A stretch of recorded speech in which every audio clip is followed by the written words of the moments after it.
Hello, hey everybody, what's up? This is Jay. Thanks for joining me on the podcast. And I just want to say, first of all, please subscribe, hit that like. If you're new, go ahead and go in the description box, subscribe to the podcast, the channel.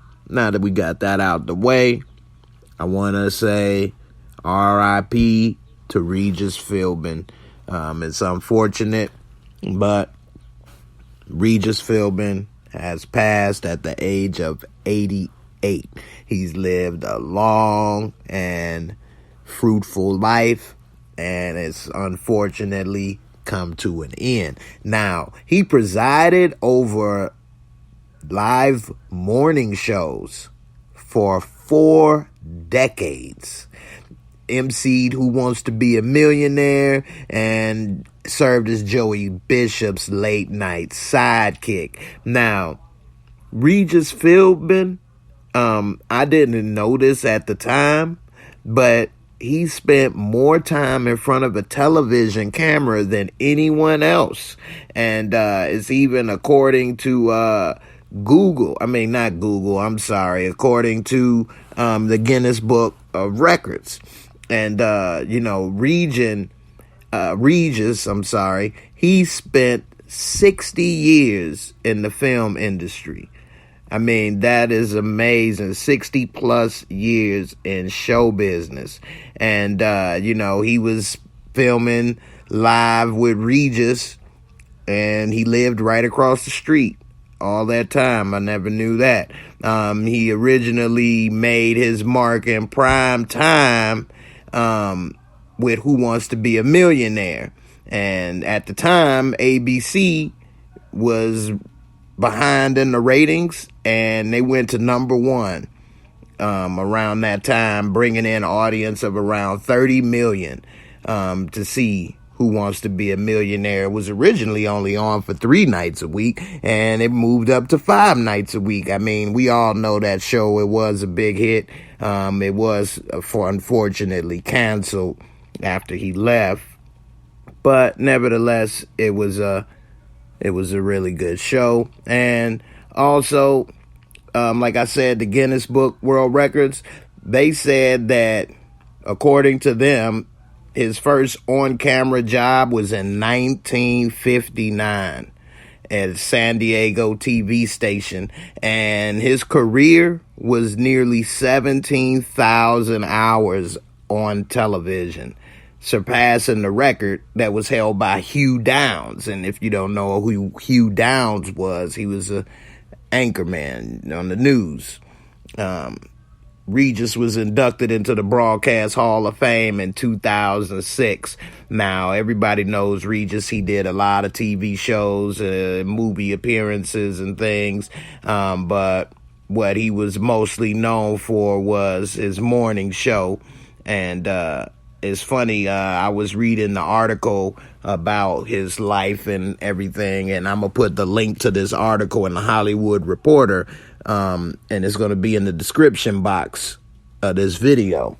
But it had a lot of interesting things about it. It was really detailed. It talked about he was the only child, and his, came from a regular household in New York, and he ended up, after graduating from college, he went to Notre Dame. I never knew that. He went to the Navy, and after the Navy, went to L.A.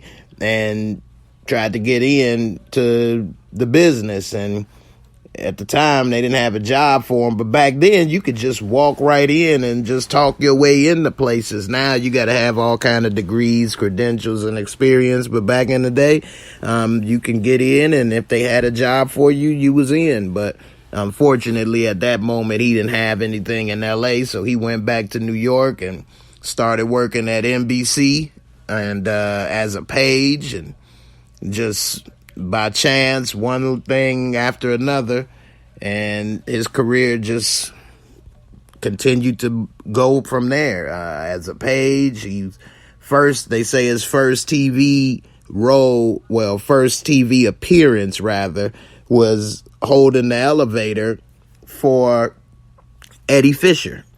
Eddie Fisher had a show, and he was singing his final number of the season on the show, and when he was leaving for vacation, and Regis, young, was standing there holding the door. And they say like 6 weeks later, he was offered another position and then promoted to writer and then back to San Diego. And they say how he always looked up to Jack Parr, and that he could tell stories about what happened to him like Jack Parr, but he wasn't really good at telling jokes. And so it was making him nervous, and how he had to work on it and everything. And basically, he was always a good storyteller. That's what made his show a hit when he eventually was with Kathy Lee. Regis live mornings with Kathy Lee. But, he had worked on it. And it just shows that Regis had a great work ethic. He didn't give up. And sometimes you got to start at the bottom. A lot of times people don't realize. I remember some people that I know, friends of mine, even girlfriends of mine, sometimes they have a certain job and they say, well, I don't want to work here forever. And I would always tell them, well, I mean, you're not working there forever. You're just working there for now. And you don't want to do that, then find something else and do that. But in the meantime, you got something going on. But, he just kept working, stayed busy. 17,000 hours on television is a lot. And, he did do a daily show. So that always helps to rack in, more hours and more episodes and things. But, if the show wasn't good, it wouldn't last as long. And so, he basically... after years of working on it and doing different things and even had some failures, he had some show where he was he was working with Joey Bishop. And for those who don't know, Joey Bishop was part of the Rat Pack, used to run with Frank Sinatra and Sammy Davis and Dean Martin. And it was saying that he was good. Joey Bishop was good at counterpunch of a story, but he wasn't really good at being the straight man. And the show that they had was eventually canceled and replaced by the Dick Cavett Show, which was a hit during the 70s. But, nevertheless, he ended up continuing to move on, continue to work and do different things. And eventually he was paired with the morning show when he was... with Steve Garvey's wife. Steve Garvey was a pitcher for the Dodgers. And so they did pretty good together in the mid-70s to early 80s. And then when she left, that's when Kathy Lee Johnson, Kathy Lee Gifford, before she was married, she joined them in 85 after Garvey left. And once she joined, they renamed the show Live with Regis and Kathy Lee, and, the rest was history. They stayed together until 2000. He wanted the show to be nationally syndicated. They didn't want to do it at first. He threatened to leave, and in 88, it was nationally syndicated, so everybody saw it across the country.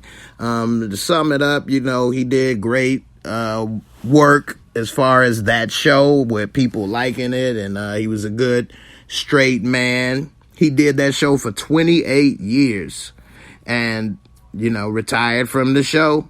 And pretty much we haven't seen Regis since. He really pretty much retired. And Regis, you don't hear a lot of bad things about Regis. Now that people died, you never know what story may come out. But for the most part, with all the Me Too and all the different things going on for a person that was working for 60 years, you would have heard some things. And as of now, I haven't heard any of those things. So that's a credit to his reputation of being a guy that was a straight guy, didn't mess with people, did his job, and you got to respect that, And it was one thing in the article that was kind of unique, and I'm going to close with this. It was a moment when he was on the show in the 70s, and it was the Joey Bishop show.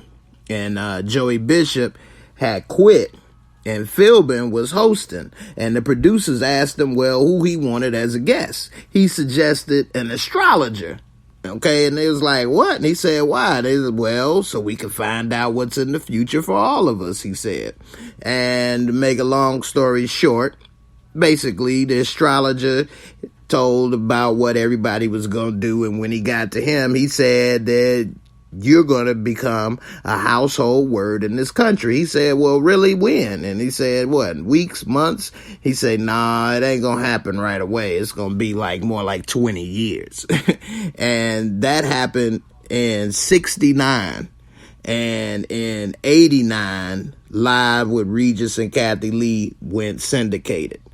So it was like 20 years exactly that he became a household name, and everybody knew who Regis was, let alone, the rest is history. So it's interesting, man. People's lives, you never know how your life turned out. You never know what people are watching or thinking of or inspired by. So, whether you're on TV or not, always try to put your best foot forward and always try to, do your job best you can, regardless of what it is, because people that come to work, do their job, and don't cause problems, nobody has a problem with that. So that's always respected.